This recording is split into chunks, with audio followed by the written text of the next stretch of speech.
back again with another video. And happy Thanksgiving, Merry Christmas. Sorry I have been gone since Halloween. I was kind of going through a little rough patch, but now I'm back. Back again. Guess who's back? Tell a friend. Okay, that was shady. Some shady. I'm gonna stop using copyrighted phrases now. Anyway, I'm back. Life is great. Don't know what I'm doing for New Year's yet, but whatever, I'll just jump in on someone else's plans. Christmas was also great. Thanks for asking, even though you didn't. And now I'm back with another video. I know that 2016, most people at the end of the year are doing their recaps of things that happened, blah, blah, blah.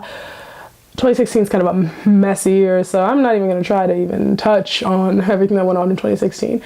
Anyway, this is my vlog. It's about my life. So I'm going to do a little 2016 recap of 10 things that I wish I didn't do this year. Things I wish just hadn't happened. Things that I'm kind of like, shouldn't have done that.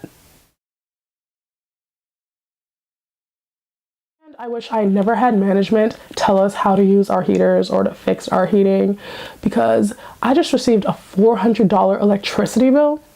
Like, what? Y'all need to get extra blankets. Why is our electricity bill, that's $100 per person, because I live with 3 other people. I know. That's $400. Like, come on. Like, put on some extra socks. Sleep in all your clothes if you need to. But $400 is crazy. Like, y'all, we could have been cold. All of us should have just been cold and we should have sucked it up and bought some extra blankets or something like that, because that is crazy, and it's only December. It's not even the coldest month of the year. Oh my gosh, I'm not ready. I don't know what January and February are gonna look like. I can't.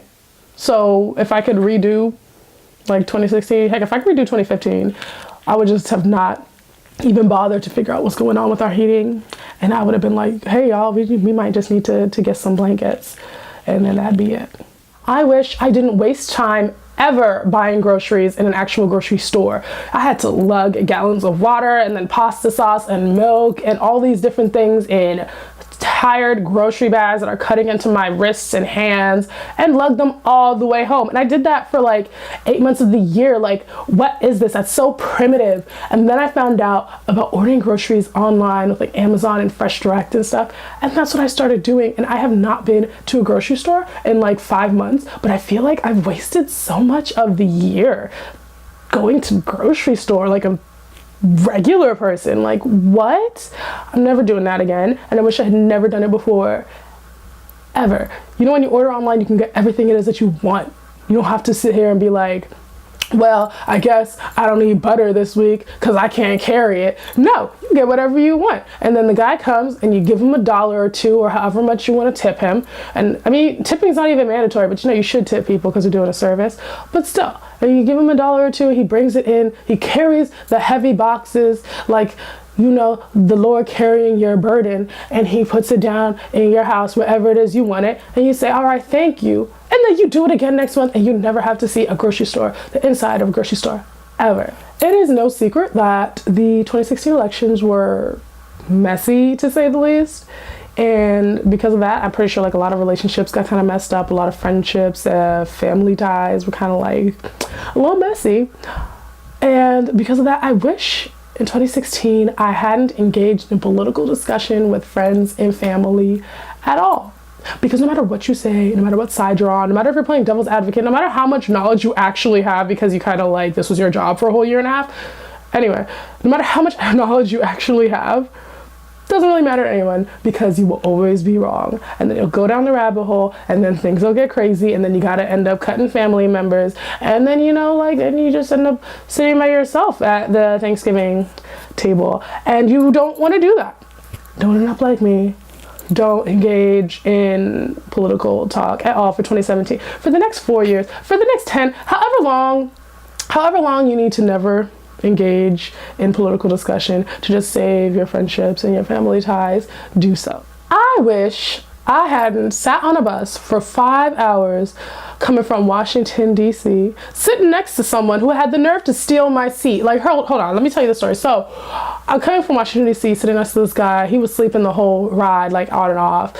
And I said, excuse me, I'm going to go to the bathroom. The bus is moving, mind you. We had already made all of our prior stops before getting to New York. He decided that he was going to sit in my seat, my window seat, so he could feel more comfortable. I came back and he's looking at me like, oh, you want to just sit here? Did I choose to just sit there when I first got here? No, I didn't choose to just sit there. So clearly, I do not want to just sit there because that is not the seat that I chose. But clearly, he made the decision for me because I was not going to pick him up and move him. But I was like, first of all, I went to the bathroom. Did you really, like, what do you think I was going to do? Like, tuck and roll off the bus? Like, of course I was coming back. Why would you take my seat?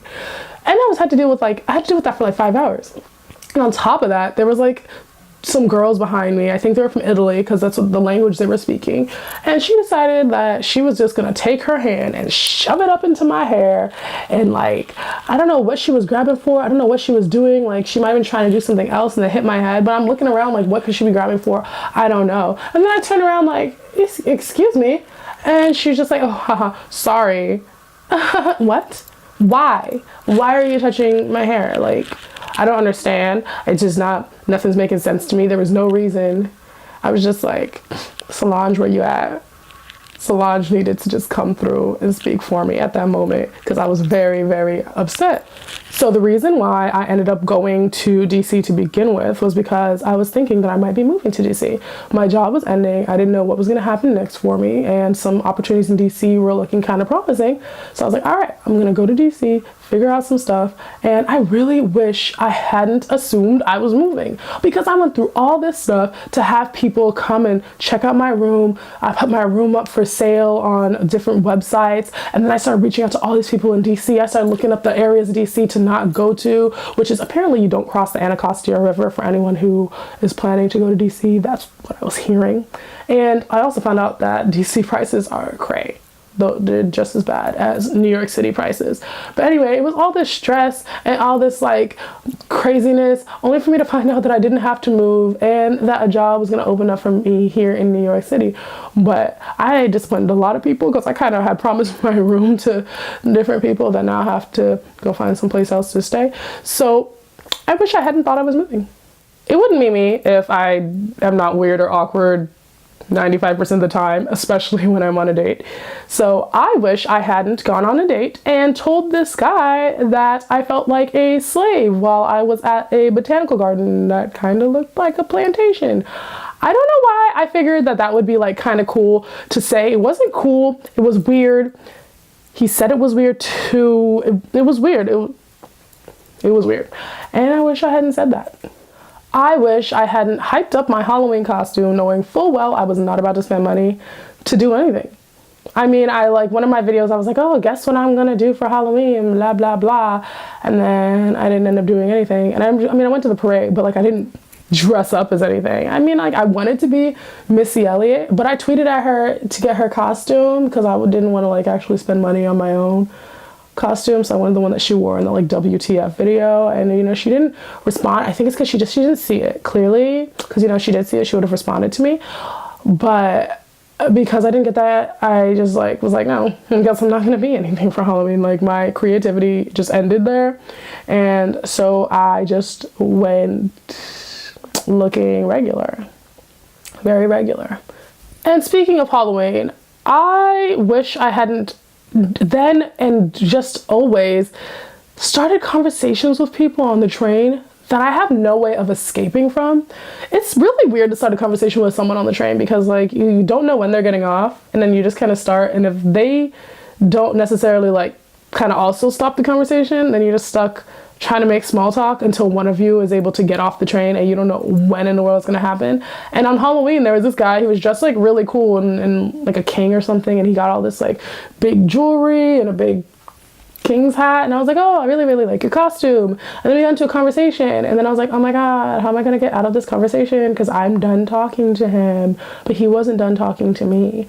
And then it was really weird, and I was like thinking like, okay, like I could get off at this train stop even though it's not my train stop, and then I could give myself like, you know, a really convoluted journey to where it is that I'm going right now, because I'm going to Halloween Parade. I was like, and then I could wait for the next train, and then, you know, just hope that nothing bad happens and that I can actually get on that next train.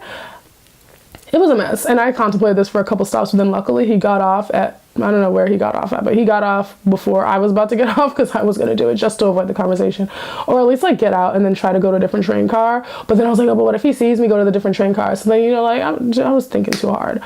Anyway, I wish I hadn't then or ever engaged in conversation with someone on the train that I don't plan to continue speaking with for the rest of the train ride. You'd think that I don't really like my phone that much, judging by the fact that I took it into the Caribbean Sea. I went to Puerto Rico and I was like, oh my God, I'm gonna take this phone into the ocean with me on the beach, because like for some reason I couldn't be without my phone. I mean, like in all honesty, I just didn't trust the people on the beach for me to just like leave my phone there, even though other people did.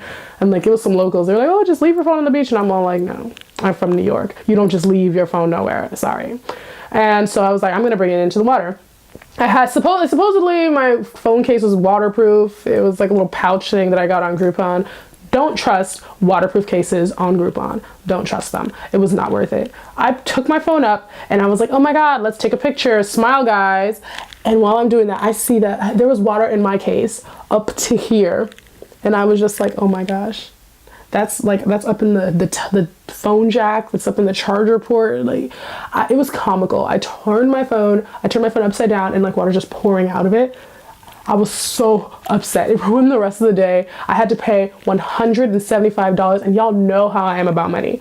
$175 to get a new phone, which I didn't get for a couple days, and when I got back to New York, because they're not going to mail it to Puerto Rico for me. So I was very upset for several days. And the guy that we were with, he was one of my friend's friends, and he just thought it would be funny to continuously bring up the fact that my phone was now broken. So we could be talking about anything, and my mind's not thinking about my phone, and we're just joking and we're laughing, and we're like, ha ha ha, oh my gosh, that's so funny. And he'd say, ha ha, yeah, that's funny, but man, Nicole, your phone, man, dang, that's not good. And I'd be like, fool, that is not funny. That is very mean, because yes, dang, my phone. I'm like not happy right now. But he didn't care, because he did it for the entirety of the time that we were there. And yeah, I wish I hadn't done that. I wish I hadn't re-downloaded dating apps. You'd think I'd learn. Like at this point, I know that Tinder's not for me.